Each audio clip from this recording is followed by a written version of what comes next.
I'd like to call this meeting to order. Please stand and join me in the Pledge of Allegiance. I pledge allegiance to the flag of the United States of America and to the republic for which it stands, one nation, under God, indivisible, with liberty and justice for all. Roll call this evening. All board directors are present. In accordance with Board Policy 203, a 15-minute time period is set aside to receive citizen input through this open forum segment on the board agenda. Sign-up sheets are available at least 10 minutes prior to meeting time at the front door. Input from students, staff, and community members in major decisions can be a valuable form of assistance to the board. Open forum is an opportunity to address the board. Individuals who wish to address the board may do so on a topic not on the agenda. Up to 5 speakers shall be provided a maximum of 3 minutes, 15 minutes total to address the board, unless an exception is granted by board chair. Speakers will not be allowed to verbally attack, disparage, or potentially defame individual board members, employees, or students, nor may speakers use vulgar or profane language. Also, speakers may be precluded from disclosing personally identifiable private data regarding employees or students. Board members shall listen respectfully to issues brought to them by the community, but not engage the individuals during their time.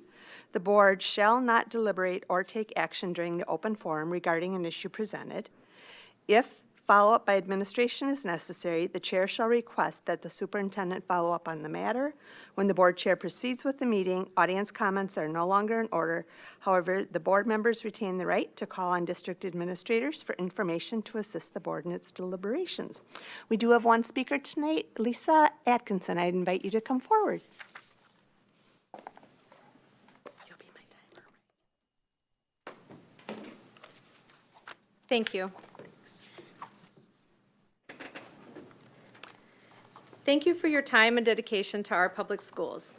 As a parent of a high school student, I am here to address some challenges that we face this year in hopes that these concerns can be discussed with administration and changes made for the 2022-23 school year. The first topic I'd like to address is student attendance. In the Parent-Student Handbook, the attendance policy states this: the maximum absence rule, students will not receive credit for a class in which absences reach 7 in 1 quarter. Students with excessive absences will be considered truant. From conversations with other parents, I understand that the student attendance policy is not being enforced. When I addressed this with the school, I was told that my students' absences, which exceed 7, are minimal compared to the students who wander the halls daily, hang out in the coffee shop, especially during the 6th hour. This policy of not requiring students to attend class is a change from the 2020, as in the past, if a student was absent and did not receive a note from their parent, they would be called down to the dean's office. I also had a student who graduated in 2020, and we saw this policy enforced. Now, part of the absences are hard as a parent to understand, as some of the absences, I have been told, are due to the fact that there was no substitute teacher in the classroom and the students are sent to the D-pod or to the gym. So how are students expected to learn, be motivated to attend class, if indeed there are no consequences for skipping class or they do not have a teacher present? Also, from a safety perspective, how are students to be accounted for if they are not in the location that they're supposed to be in case of a lockdown? My other concern, which I've spoken about in the past, is the lack of mental health support services in our high school. I am now aware that we do have a program in our high school called the Connect program in partnership with Scott County. But the reason that it is not promoted and it's difficult to find information about is that our school is only allocated 16 hours of service a week, which only services 12 students in a high school with over 3,000 students. Prior Lake High School is currently ranked the 64th high school in the state out of 428 via a website called SchoolDigger.com. SchoolDigger ranks schools based on the average state standard test scores. This is a change from the 2014-15 school year where we ranked the 21st high school in the state. As a resident of what I believe to be the best suburb in Minnesota, I have much higher expectations for our school district. I challenge you as a school board to take a deep dive into some of the leading high schools in the state to better understand what these schools are doing differently regarding policies, curriculum, and best practices, and bring those procedures to our school, so that we can ensure the best education for all students. Thank you, Lisa.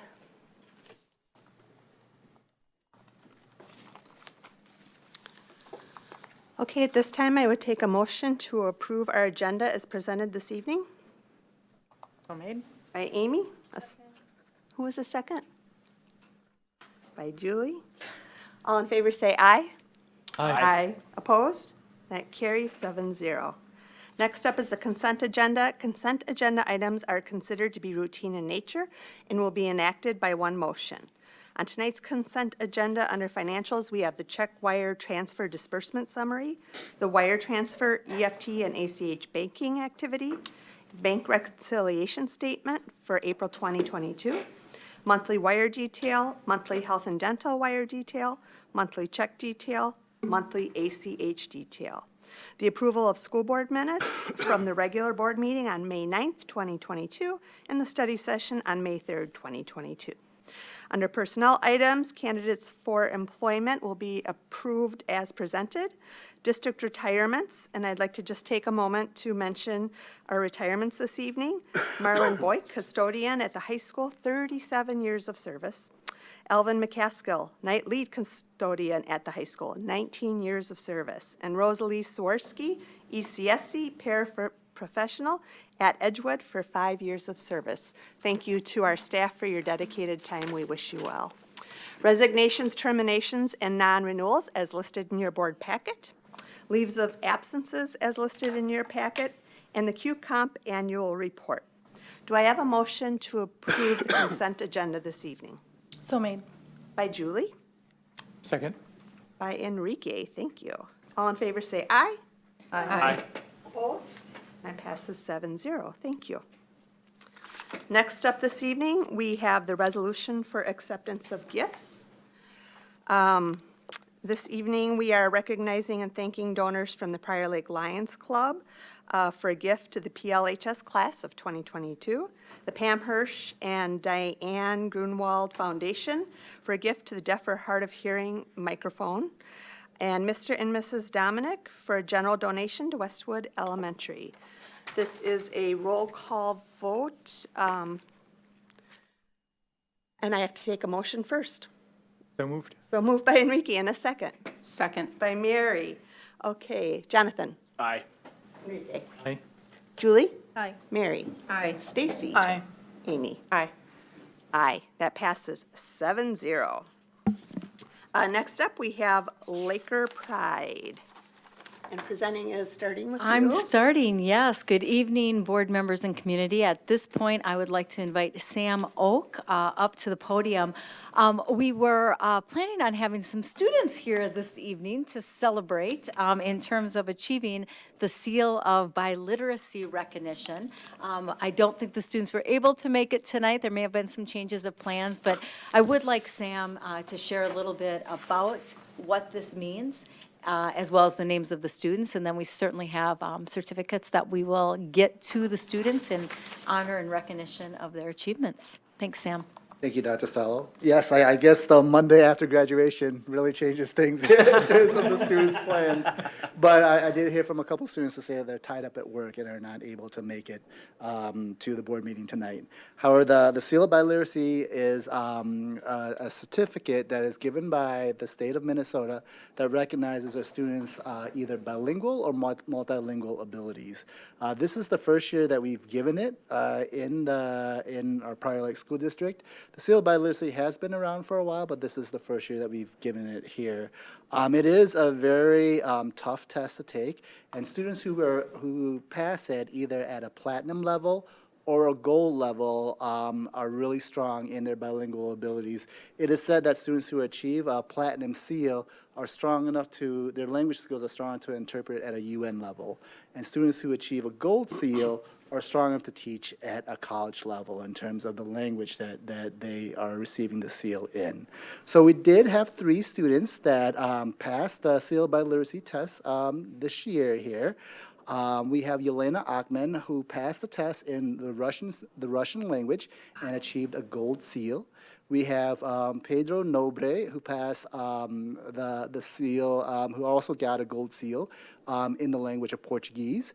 And we have Sophia Abbott, who received a gold seal in the language of Spanish. Thank you very much. Fantastic. Thanks, Sam. I'm going to give you some certificates to give to the kids. Should we clap for them? And I'm asking you, Dr. Stallo, to follow me up to the front.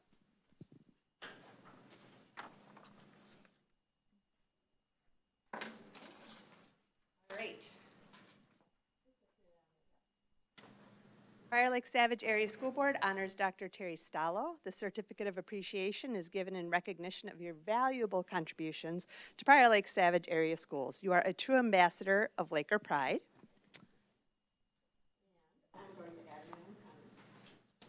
It is my honor to present Dr. Terry Stallo with a certificate during her last official school board meeting. Talk about Laker Pride. Dr. Stallo, thank you for all you've done, for all that you are, and for all that you've helped us, board directors, staff, students, and families become. You have transformed our district in many powerful and lasting ways. I think in large part your legacy will be the call for us to continue building on the foundation that has been set under your tenure. Dr. Stallo joined PLSAS in July 2015, a tireless advocate for public education. Dr. Stallo has given so much to our district and community. She has been truly committed to every student and helping them succeed. She has served at every level, from occasionally serving in the lunch line all the way up to advocating with our state legislators. She has pages of accomplishments from the past 7 years, but it is her commitment to stay true to her why that we believe has made her an invaluable leader in our schools and community. I think the best way to sum up her impact here is to share with you her why, her transformational purpose statement that has led her work, if I have your permission. I lead to inspire, empower, and develop others to thrive, so we can collaboratively create life chances, equity, and inclusion for all students through trust, service, authenticity, and love. And that you have done, and we will be forever grateful.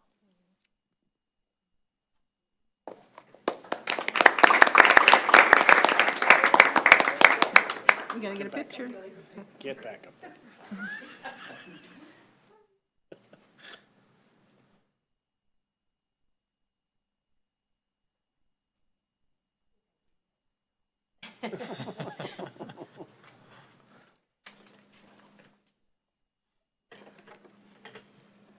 Okay, next up is our personnel items with Executive Director of Human Resources, Jim Quirm.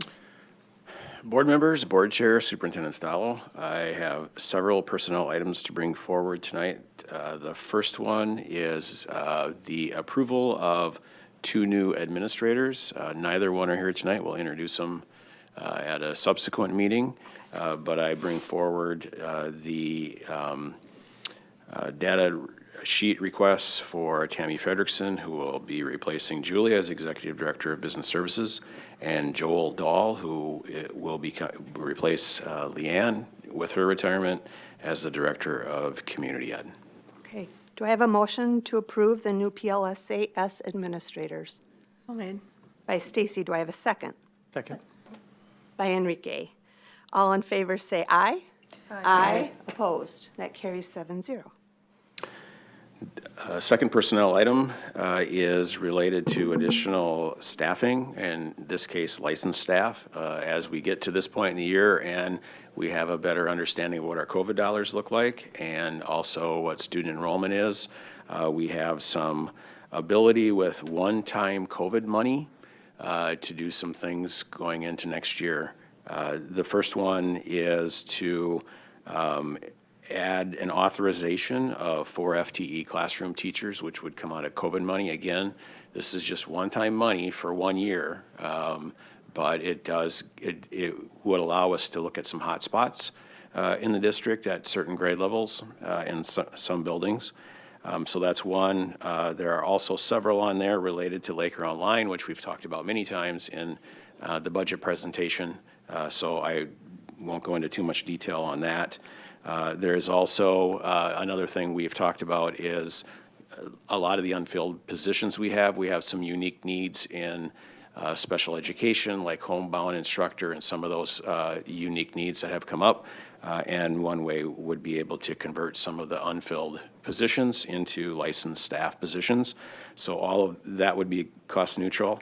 And the final one is a authorization for a bar coordinator. This would come out of staff development funds, and Dr. Edwards could speak to it better than I could, but it would be a coordinator that would help staff, particularly ninth grade staff or that have ninth graders.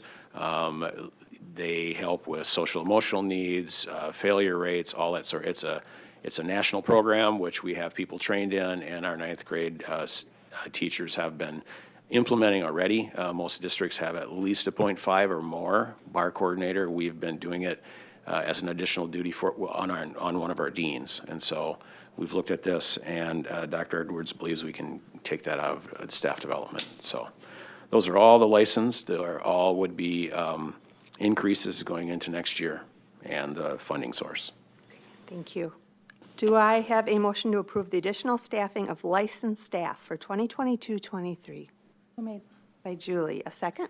Second. By Amy. All those in favor say aye. Aye. Opposed? That carries 7-0. Did you want to ask questions? I think you wanted to give us. Oh, I'm sorry. Ask questions. What's that? Are there any questions? I apologize. I got too quick in the, excited. Yep, any questions or comments? Mary? Jim, could you go into a little bit more detail about the 4.0 full-time equivalent classroom teachers and where they're going to go? Because you mentioned hotspots. No. I mean, right, I think what we're looking for is we're trying to get the maximum number of FTE with the remaining money that we can use.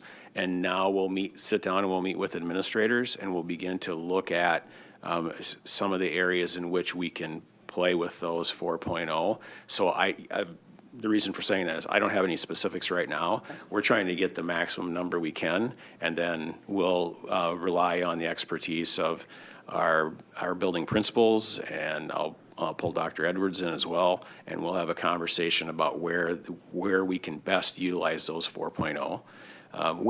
For instance, we might hire 2 right away because we know that's what we can do and hold on to, or 1 until July or maybe even early August. So I think it's going to be a fluid plan, and we're looking for the authorization because we know we can use them. We know there are some grade levels, like in the elementary, for instance, where we could reduce. It's just that I think we need a collaborative conversation now that the school year is over to be able to sit down and talk about how they can best be utilized. Okay, so these are 4 full-time positions, and the price is based upon a certified instructor. Right. So that we have room to, okay. Yep. Thank you. Yep. Thank you. Jonathan? And Jim, I'd ask for a little bit of elaboration. Always like things that are cost neutral, but the addition of the 2 special ed and converting 6 unfulfilled para positions, I assume that those were para positions that we really would have liked to have had filled, like all of our para positions. So just talk me through kind of the thought process, if you could. Right. I worry that going forward, we're shorting ourselves on needed paras as well. I would say this is one of the things that I have seen in my career happen many times, and things become cyclic, right? And so these would be open positions that we've had for probably a couple of years in many cases. Student needs change, the amount of paras change. I couldn't speak to specifically how many of those might be positions that we would have converted to something else anyway. I'm not sure. I'd have to have special ed speak to that, but when we sat down and talked about it, they have been unfilled positions that they felt this was much better scenario to do this, to be able to service some of the kids that maybe we're not right now with licensed staff. So, again, I think that needs change every year. You have a certain number of paras, and that can change based upon need. At this time, these have been open for a long, long time, and it's probably not the right thing to do, but the best thing to do right now in order to meet the most student needs we can. Okay, thank you. It's probably not the answer you want, but The answer I want is the answer. And that's what you gave me. yep. Anybody else? I apologize that I rushed through that without opening time. Is everybody still comfortable with the vote as stands? All right, thank you very much. We'll go ahead. All right, the next one is non-licensed staff. This would be an additional .5 secretary for Laker Online, which was also in the budget presentation. Okay. Do I have a motion to go ahead and accept the additional staffing for 2022-23 for the Laker Online Secretary? So made by Julie. Second, please. Second. By Stacy. Do I have any questions or comments? None? All in favor say aye. Aye. Opposed? That carries 7-0. Thank you. And finally, as you know, all of our other employees, other than the teachers, are on an off-year cycle when it comes to terms and conditions and contracts. The first one we bring forward is our technical employees. This is one that we made a promise to them last time around, that we knew that there was some significant issues related to pay equity within their contract, and we told them we would address it first, and that's what we did. So what you have in the memo is basically what we came to agreement on, or we offered to them, and there was some adjustments for a few of our positions. The Director of Technology, Marcus Malazzo, and I sat down with all of them individually last year and talked through that, and some really good conversations and some content folks that, and I feel good that this is the right thing to do. So I bring it forward to you for approval. Thank you. Could I have a motion to approve the 2022 through 24 agreements in terms of conditions of employment approval? So made? Second. By Amy, second by Stacy. Any comments or questions? Okay, all in favor say aye. Aye. Opposed? That carries 7-0. All right, this evening we have no unfinished business, so we'll move on to new business. First up is the 2022-23 preliminary budget approval with Executive Director of Business Services, Julie Sink. Good evening. You have heard the presentation several times. Without an additional session from the legislature, nothing has really changed in the budget presentation. And unless you really want me to go through it again, I'm requesting that the board approve the budget as presented. Okay, do I have a motion to approve the 2022-23 preliminary budget So made. by Jonathan? Do I have a second? Second. By Julie. Do we have any questions or comments? Other than call and email your legislators every day. Julie, I just have a quick, if they do come through at the last hour, which it looks like if they're going to do anything, they're going to do that at the last hour, like really at the last hour. Will we have to come back again, or are we going to just get an update with where the additional funds are going to be used? Do we This have will to be go the through and read? preliminary budget Okay, so as we're, presented. Okay. And then December is when. in December, we usually do a revised budget. Depends Okay. on how you guys want to do that next year. all right. Well, I know that the end of our fiscal year is June 30th, and is there any process that we need to go through? Okay, that was my only question. Okay. Any other comments or questions? Jonathan? Just one, every time you do a budget presentation, to me, the most interesting, among the interesting things is changes in enrollment. Are there any meaningful updates? Really hasn't changed a whole lot. Okay. And it usually doesn't this time of year. Yeah. people are more excited about getting out of school than thinking about next year's enrollment. Anybody else? Okay, I believe I have a motion and a second. All those in favor of approving the 2022-23 preliminary budget, please say aye. Aye. Opposed? That carries 7-0. Thank you, Julie. Thank you. Next up is the student iPad approval. And are you presenting on Yes, behalf of Marcus is Marcus? gone, and so I'm here. We have worked through a lease agreement with Apple for 4,000 iPads and cases. It's a 0% financing, and so we are asking for approval. This is what we presented earlier as well, and it is in the budget at this rate. Okay. Do I have a motion to approve the request for the student iPads? By Julie. Do I have a second? Second. By Jonathan. Comments or questions? Mary? Or Stacy? Okay. Whoever. I was just, like, recycling, like, what will this replace? Like, The what? Chromebooks Yeah, in at the middle of. At the elementary. I think it's 4 through 6 in that grade that they're looking at. Oh, so we're Or getting, maybe like I third, can't fourth, remember. I fifth remember grade. us talking about this once, but, okay, so we're replacing Chromebooks with iPads. So it'll be like the f- iPads up throughout the district. Okay, okay. Because I think they get them in, like, upper elementary, the Chrome now, don't they? Right, and those will be Okay, gone. We will no longer have Chromebooks in the district. okay. All right. And that was my question, because I know that Chromebooks in general, when you look at the replacement cost, the fixing, you name it, is a lot cheaper than the iPads. And I was under the impression now we're going to put the older iPads on the carts for the kids instead of the Chromebooks. We're going to start, when the kids in the younger grades that aren't issued an actual pad, instead of having carts of Chromebooks, we're not going to have the carts of some of the recycled iPads. Is that a? Right. Okay.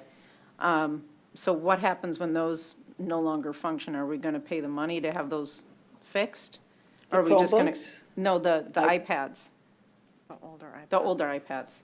I don't have. You don't have any I of don't that? have that data, I'm sorry. I think the goal would be that, even though we aren't, at this point, they will be issued their own. It will be in the classroom, the iPads will stay in the cart. They won't come home every day. There may be times and projects that they do, but it would be our goal that we continue to find a way to have a device for each student.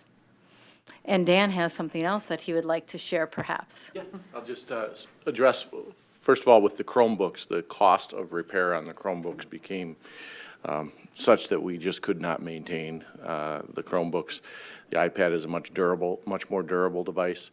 In our transition to K-12 now, we'll have a greater alignment with our curriculum resources as well, which is part of the rationale for that move also. And to speak to the carts, there'll be a cart in each classroom, as was pointed out. And the intention would be that those stay they will be assigned to a student at that particular classroom. So they will have the opportunity, as the teachers desire, for projects and things. It also gives us flexibility, as you recall, and calendar, it's later on our agenda, calendar policy, but inclement weather opportunities, we'll be able to continue with learning from home days on those e-learning days with those devices as well.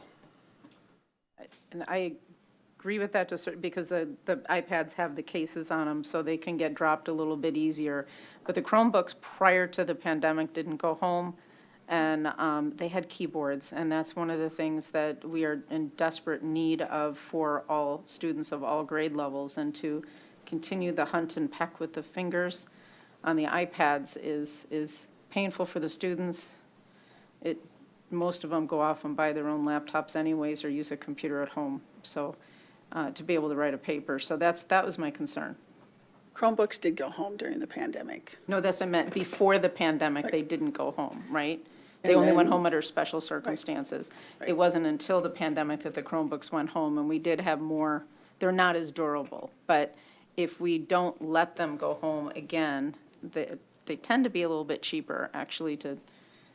I know that there were a lot of issues with the Chromebooks because we couldn't do the same kind of programs that we could with the iPads. We couldn't push out the apps like we can with the iPads, and so there are more issues trying to work with the Chromebooks.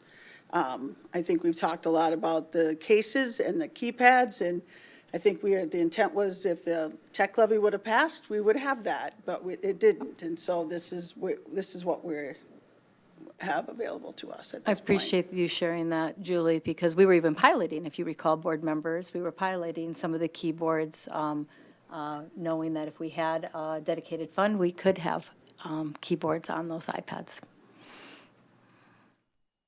Anybody else? All right, I think I have a first and a second. All those in favor of approving the proposal as presented for student iPads, please say aye.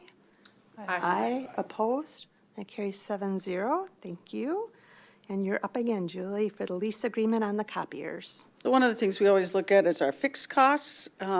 We had an opportunity to save about $3,300 a month on our copy leases, which I was surprised at with the cost of everything going up at this point. I thought it would be appropriate to lease those at a lower price at this point and save some money. It's about $40,000 each year over the next 5 years. And so we're bringing that forward for approval. Those would be replaced this summer. That company will come in and do the majority of the work. So we're asking for approval for that. Thank you. Could I have a motion to approve the lease agreement for the copiers, please? So made. By Enrique, second Julie. Any questions or comments? You know, I did. I know, I'm waiting. Yeah. Well, first of all, I love the discount. I think we're paying about a little over $15,000 total a month now. So this is great, but I'm not surprised because the inventory, the number of people wanting copiers is less and less, and the inventory is huge. I'm actually wondering if we can get a better deal. I mean, because I know that their inventory, unlike any other electronic equipment, is really big right now. If we could go out for an RFP, but that would take a lot of time to do that because there's a lot of companies out here that would come out here and be looking for data. We are using the state contract pricing, and so we're able to do that at that. Supposedly, it's the lowest price available because it's state contract pricing. So I feel very confident about that. But if you don't want to go with state contract pricing, then the district would have to go out for an RFP and put out that information and request that from each of the copy companies to try. The thing that is really nice about staying with this company is we have software that works really well in our system that we are able to follow our copies, send them to the print center. So we do try to save a lot of money by forcing people to send their copies to the print center and get them back. So we do, there is a software that follows that as well. So to redo all of that with a new company would be very time and labor intensive at this point. So the other question that I have is on toner, because the cost of that and the inventory of that has gone down, has gone the exact opposite. Hopefully toner does not make up the $40,000 difference. Is there, does the same company, the Advanced Imaging, do they allow proactive purchases for toner and ink? That is included in the price. So we don't pay for toner on top of that. Okay, but we do buy toner. We do for individual copiers. If, like, let's say there's a color copy machine or a printer, not a copier, more of a printer in the buildings that they purchase themselves, then they purchase that toner out of their individual budgets. But as far as multifunction devices, that would be what Marcus would call that, which is a copier, scanner, that is all, that toner is included in that price. And do we pay per number of copies Yes. made? Okay, and then they come out and replace the toner, and that's all included? That's all included. Okay, well, then this is a great deal. Thank you. Any other comments or questions for Julie? Okay, all in favor of approving the lease agreement for copiers, please say aye. Aye. Opposed? That carries 7-0. In just a moment, I'd like to recognize Dr. Stallo. Thank you. I just know that this is also Executive Director of Business Services Julie Sink's last meeting with us, as she will be retiring at the end of the month.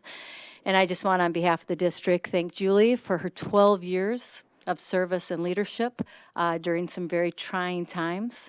So thank you for everything that you've done for us to ensure that we get the resources to our kids for their learning as we need. Thank you.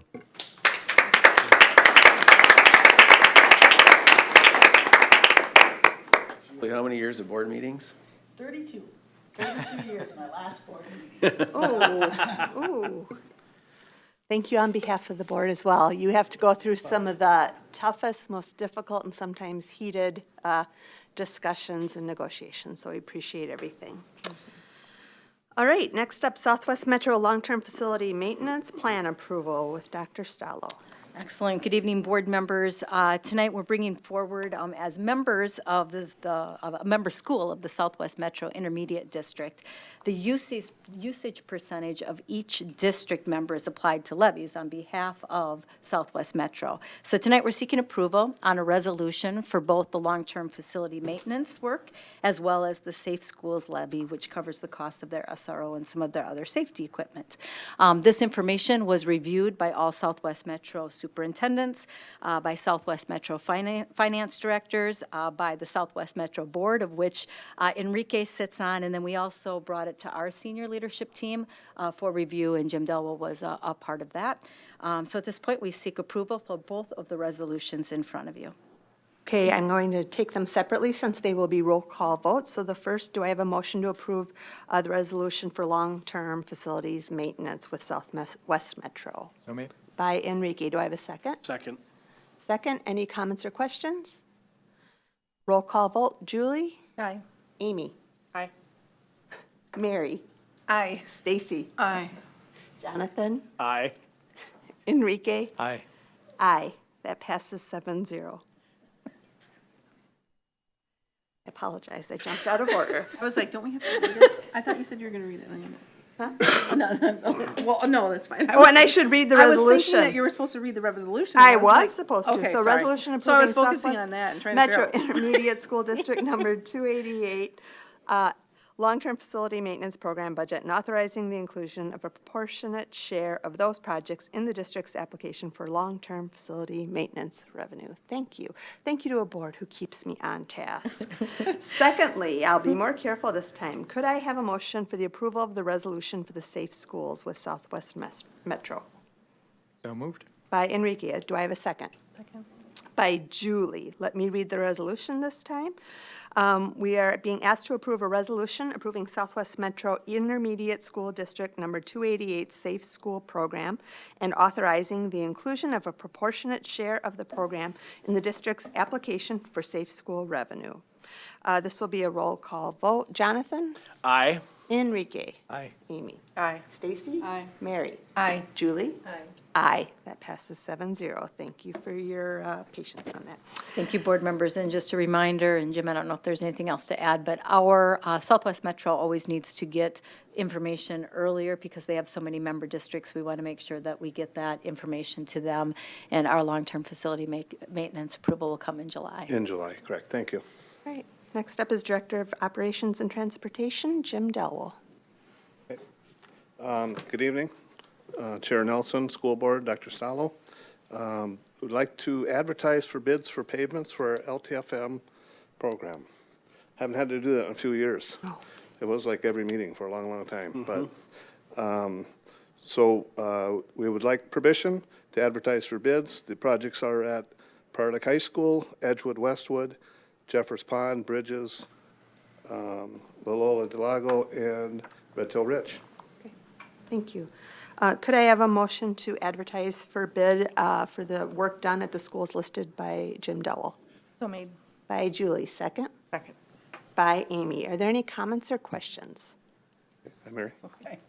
So in the bids, are we sealing and striping? What are we doing? So seal coating, some restoration, it varies by site. High school's work is pretty extensive.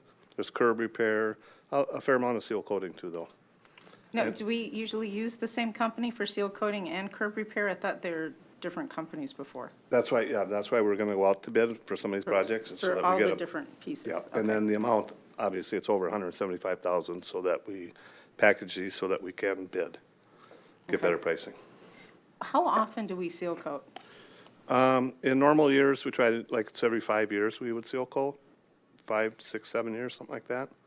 I thought we just did the high school just 2 years ago, right before the pandemic, or, No, I would say we were in construction 2 years ago, and that pavement took a beating.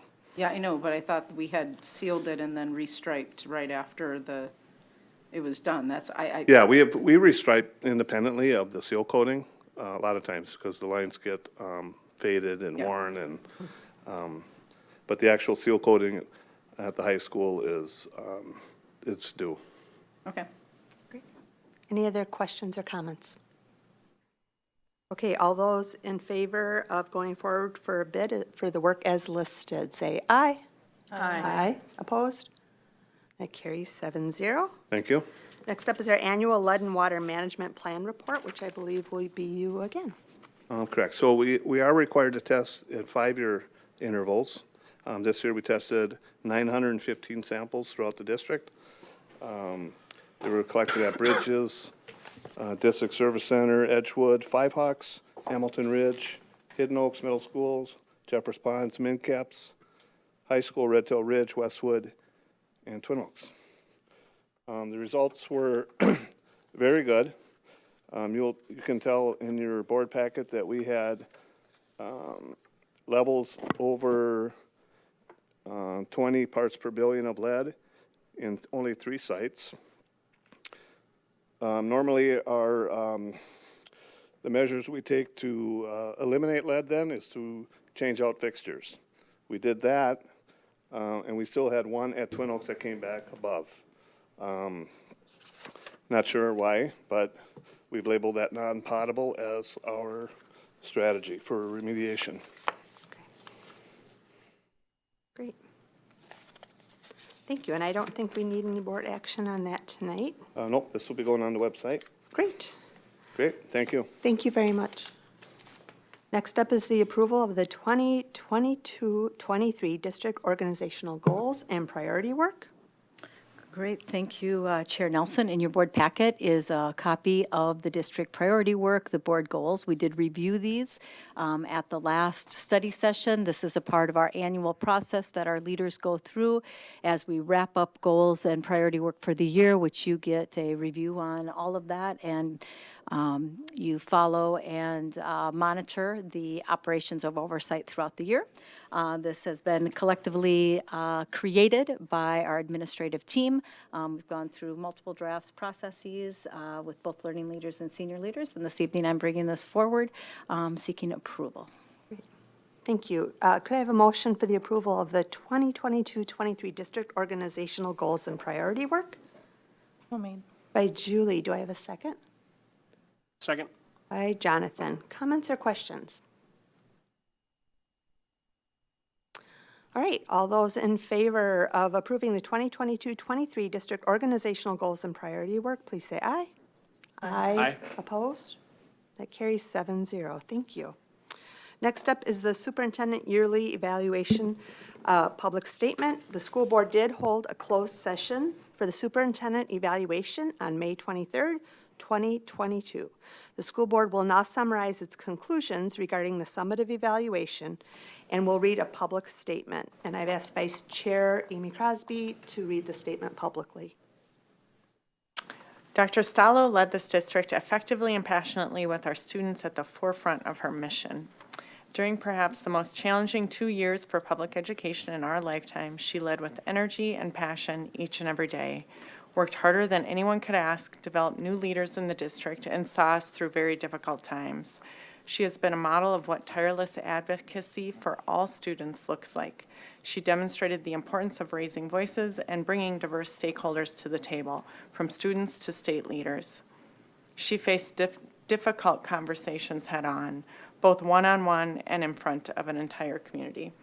She leaned into these challenges while still intentionally finding ways to celebrate the joys and accomplishments along the way. In reflection of Dr. Stallo's career at PLSAS, she often shares the story of her first year in the district.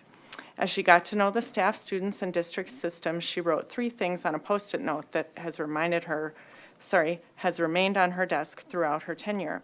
The areas that she felt needed her attention were crisis management, continuous improvement, and equity and inclusion.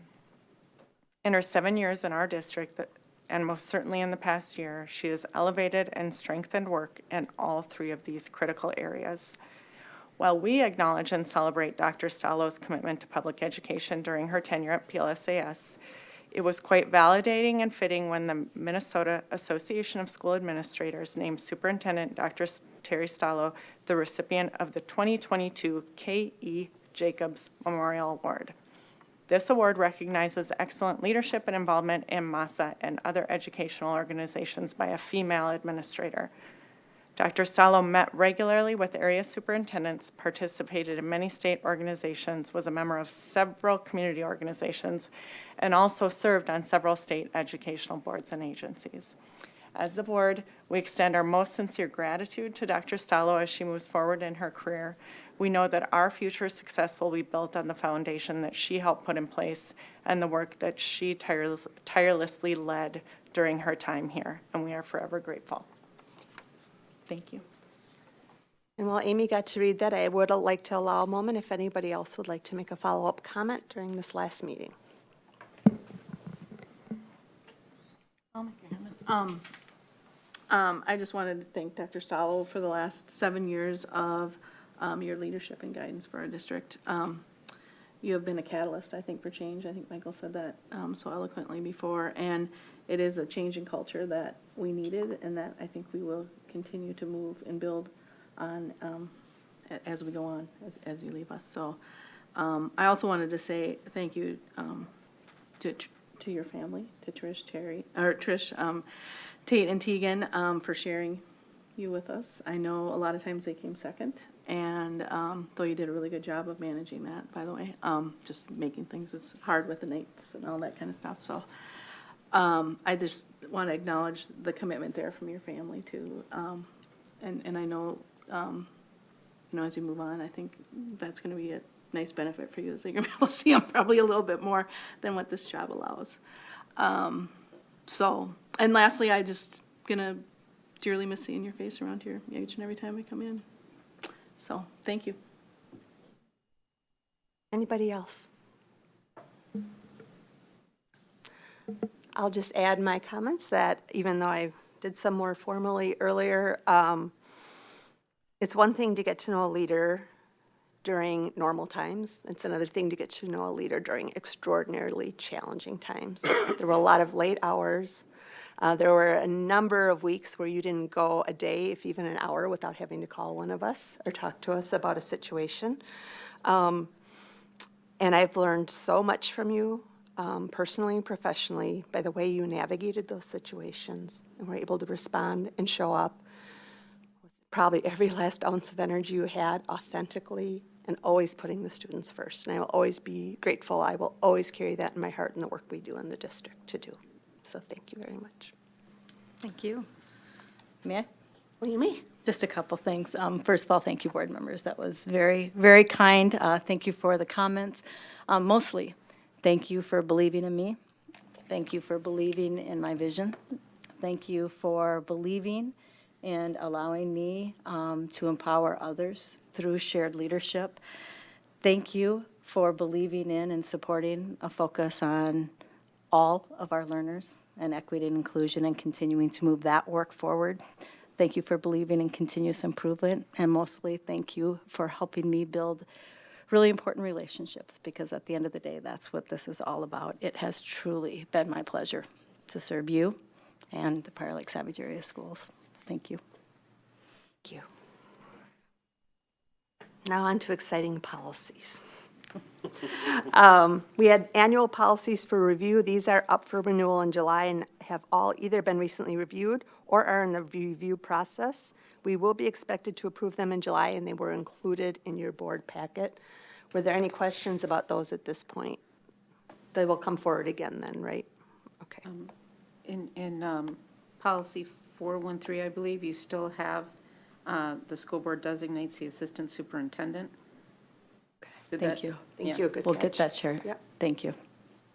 And then I would respectfully ask that the one on bullying be brought forward in the study session for a much more extensive review, since there's, I mean, it's a good policy, but there's language in there that I think we need to be a little bit more clear on, or maybe discuss how we would enforce it. Because for the, I know that we talked about this last year, but one of the statements in there, and we've gone backwards and forwards on this, and areas outside of the immediate school control, we have traditionally said things like school bus stops, we can't do anything about, yet it's in there and it's included with what we put in last year, but I think that after the year that we've had, maybe we need to discuss how we would enforce that or put something a little bit more consistent in there. So I asked that during the study session that we review that one to make sure that we can hold consistency with how we enforce that one. Because it's always been probably one of the most difficult ones we have, and I think it's more important than ever going forward. Are there other comments or questions on that policy? So I guess I have two questions. One is, where's the line between governance and management on the navigation of those policies? And secondly, do we have majority of board direction to bring that forward at study session? Can you show like within the policy where you're questioning? Well, it's more or less on the purpose. For instance, we talk about what the term means, particularly cyberbullying, but then there's, it has to happen on school property, and we've had multiple circumstances in the past year where it technically doesn't. Also, we just need, I think the concern is that how are we going to apply this consistently? How are we going to communicate how it's applied, et cetera? And we also have some case law in the books in the past year where it's gone multiple ways because it's in cyberspace, and automatically it crosses state boundaries, it's in the internet, et cetera. So I'd like to, if we can't tighten it up, at least have a discussion about how we all individually interpret that, because I think it's really important. Am I allowed to? Just a Go quick ahead. question. So this is one of the ones that we have to approve in July, correct? So it has to get approved. And there's other areas in there too. It's just, I think it holds more water going forward. If we discuss it, it's a very long, detailed policy. No, I would agree. And and it's obviously important. I think, I think it's also something that's kind of changing. It's like, as you said, case law is changing. I think situations are allowing it to change as well. I'm assuming this gets reviewed by our attorney, right? That one we would want We- to have we reviewed. sure- We sure can. Yeah. We can pick the ones we want to make sure that we have legal review. The other thing that I would say is you can approve it and we can put it back on the list and. Yeah. I was gonna say, just from a timing standpoint, but Right. I mean, I think Mary brings up a valid point in the sense, and I think with just all the situations that have happened over the last year, we're talking now about, its effect of the school day, and not so much where it's happening, it's the effect on the school. So, and I know that gets real gray and real, but then I would guess that's where I would want to see our attorneys look at this and look at current case law and try to keep it updated as much as possible. Knowing that, I know we have to approve it in July, but it's not like we can bring it back in August. Do you know what I mean? Yeah, and the other thing that I've seen some other school districts do, not necessarily in our state, but I've seen it in the news where they actually apply learned use cases to it and say, how would this work now, given what's happened recently, just to walk through it, because it's pretty significant. And if I could ask administrators too, I believe there was some work done this year about the consistency and application throughout the district, correct? Yes. And training, additional Yep. training. And I believe that was presented to the Yeah. school board. Yep. Yeah, we did talk about that. I mean, I just think having more clarity around it, so Yeah. I would agree having more of a robust. It could be more of a discussion, if Yeah. anything, And- yeah. And, yeah, and I think having the latest that we know legal-wise, and how it's affecting. And so I would agree with that, and I think if I'm understanding process correctly, we do need an approval on this policy in July. So my suggestion would be that we approve it as is in July and put it on the schedule Yep. to be reviewed soon. Right. To go back into that. However it fits in there, yeah. I mean, however it fits in the schedule, yeah. Yeah, and I would actually I realize we have an overall schedule No, for I meant all of the like- policies to be reviewed. I meant like get it right in there, like, Yeah. I mean, like, Right. as the meeting Still this year. schedule, not Correct. like as wait for the 200s or Correct. whatever. Yes. No, I meant Yes. like, Yep. next meetings or whatever, Same thing, yeah. yeah. And that would give our new superintendent time to connect with the other admin on where we're at before bringing that forward for But I mean, we discussion. could get the legal review going relatively quick. I mean, Sure. that can start. Yeah, there's going to be MSBA model policy, Right. and then normally you run it past your legal, who may have some minor changes that they would suggest. And we can do that. Okay. Is that the direction of the board? Yeah, let's be clear. Am I Do we have seeing full it? direction? Okay, so what I'm hearing is, we'll bring it back and do the annual review in July as we need to for all the annual policies, but this will be a priority policy coming back to the board. The next, whenever, Next study not, session. well, we have retreat, but then July's meeting and then whenever July the next study study. session. It would be August, Yeah. And I we- believe. And when we do agenda planning too, we could just verify that that will work. And then yeah. Jim Dr. will Thomas. have that, we'll take a look at, have the attorney take a look at that. Martha, if you'll help, if there's been any changes with the model policy. And Dr. Edwards, he really led the process as we reviewed that entire policy, and to the points discussed here, really tried to make sure that we were really tight with those systems that we have and the ways that we work with that, and then educating our staff consistently around that as well, and families. Okay, thank you. Thank you. Okay, next up is the first reading of policies. All of the policies listed below B were brought forward at the last study session. Most had minor changes or title changes in them. Are there any additional questions at this time? Pardon me? Dan's coming up. Let him see.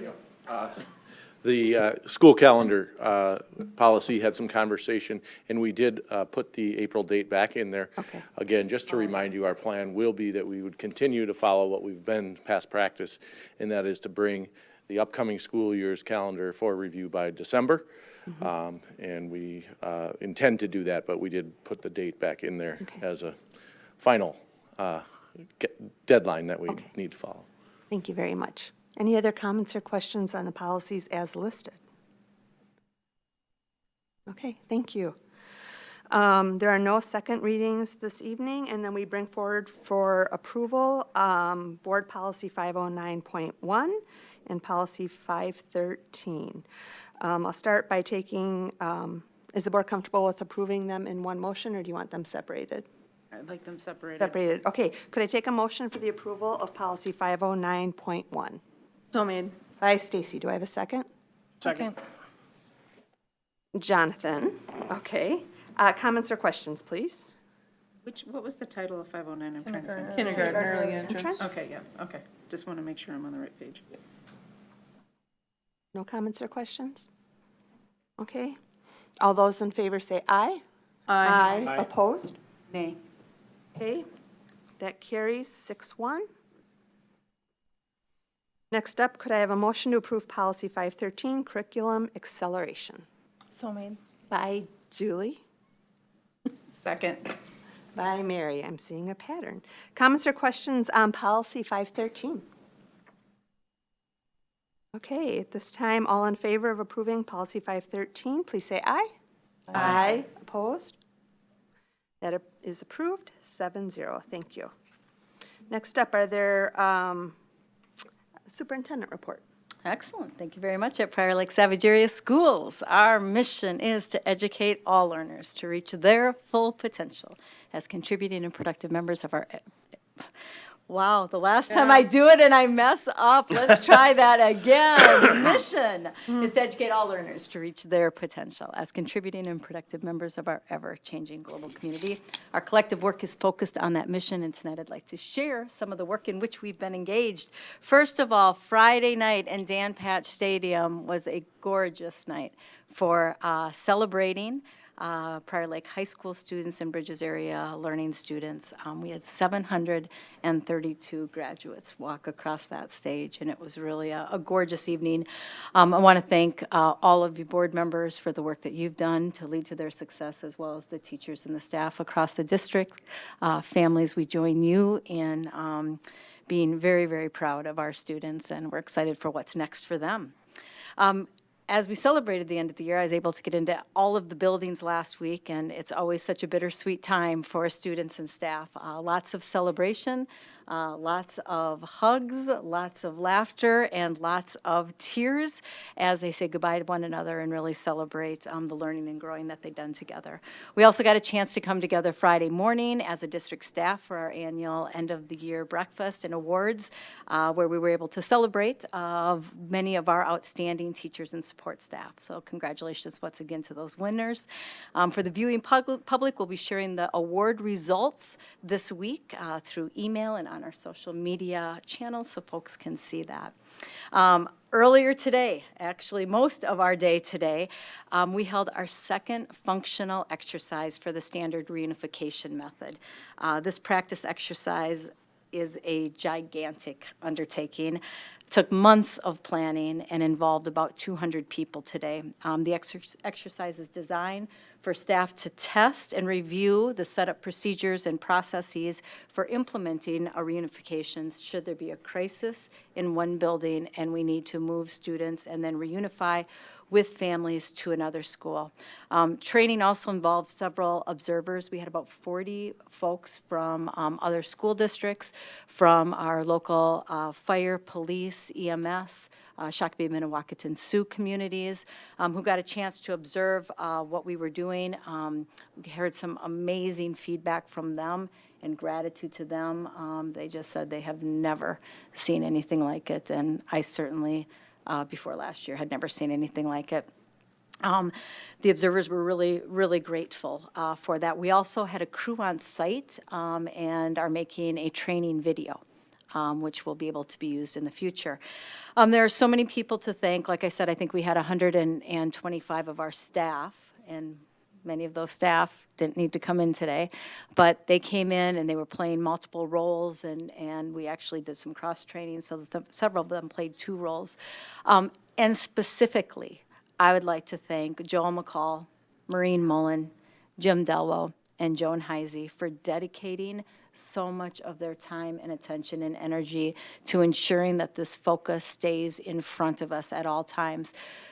4 years ago, 7 of us went to Colorado to an I Love You Guys Foundation training. You all know what has happened in the last 4 years.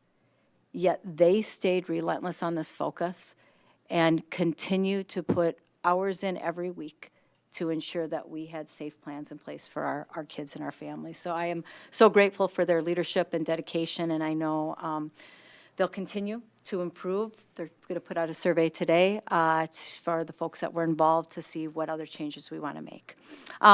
Unity Mural. Last Thursday, Prior Lake High School hosted a special celebration recognizing the students and community efforts towards the creation of a new Unity Mural at the high school. Prior Lake's Rotary Inclusion Committee supported that, as well as a local artist. One of our high school art teachers, Christy Melgren, joined forces to organize 200 students to come together and complete the mural representing the students' vision of diversity and unity. So if you come in to the high school from the student entrance, it is up, and it really is fantastic. The idea for the project came from our students, our student advisory group, and really, really excited about that. So take a look at it. And lastly, since this is my last time to be in front of the board and community with the microphone, I do have a few remarks that I'd like to share. Tonight marks my last board meeting as the superintendent of Prior Lake Savage Area Schools. I've written several speeches over the last 2 weeks to thank staff and recognize challenges and accomplishments, and to congratulate our students and our staff on their success. And it's been emotional and bittersweet, as it's been my honor to serve the school district with so many amazing people. I want to end with a couple comments. The most important truth that has influenced me in my leadership at every turn is that relationships truly do matter. I believe we are the company that we keep. which has prompted me to choose to surround myself with excellence, with people who are better than me, who make me better. And I have been fortunate for 7 years to be able to do that in the school district with exceptional board members, exceptional leaders and colleagues, staff members. I've worked with students who have inspired me and reminded me to always make decisions based on that which is best for students. And I've worked with unbelievably supportive community members and families who have supported our mission in really unique and meaningful ways. So I want to thank you all. I was going to share my transformational purpose statement, but I don't need to do that tonight. It's always been my goal that my leadership is reflected in the way that I've tried to live my life. I don't think you can lead in a way that's different than how you live. At least I have been unable to do that throughout my career. So I've tried to live and lead with love and kindness and by choosing joy. In a world full of obstacles, challenges, hatred, and fear, especially that which we've experienced in the last couple of years, as leaders and as people, I believe we must continue to be the light that our students, our staff, and our communities need. Board members, leaders, Prior Lake Savage Area School staff, families, and community members, I invite you all to lean into your purpose and the way you live. I invite you all to use relationships as the means to lift up others so that they can be supported and authentically live the lives that they are meant to live. And I invite you to choose more love, more kindness, and more joy. Thank you for the opportunity to serve you. It has absolutely been my privilege and honor. Thank you. Hard to keep going after that. Are there any administrative reports this evening? Okay. Any board reports this evening? Any board member reports? No report. I will just add one last note of appreciation for your time that you have been here.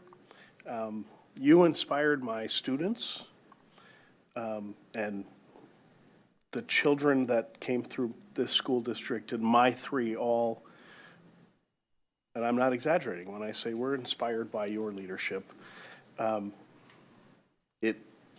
They inspired me to get involved and ultimately wind up on this board. So somehow you get kids to get their parents involved.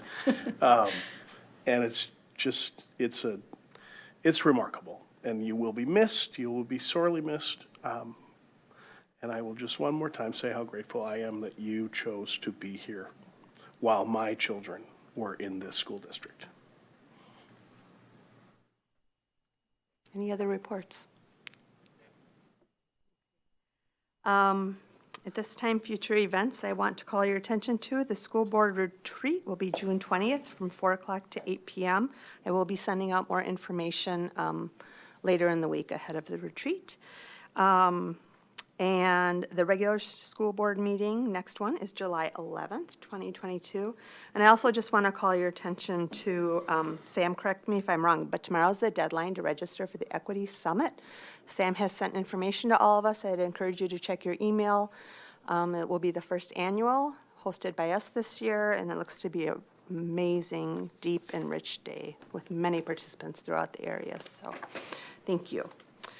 Okay, at this time, I will be adjourning the meeting to transition to closed meeting, the closed session. This meeting will be closed in accordance with Open Meeting Law, Minnesota Statute 13D.03, for the purpose of discussing negotiation strategy. Do we need a recess Motion to adjourn. before? I'll take a motion to adjourn. I'll take a motion to adjourn. Oh, Martha's nodding. Yeah, I'll make it. By Stacy, thank you. Second. By Enrique, all in favor to adjourn. Aye.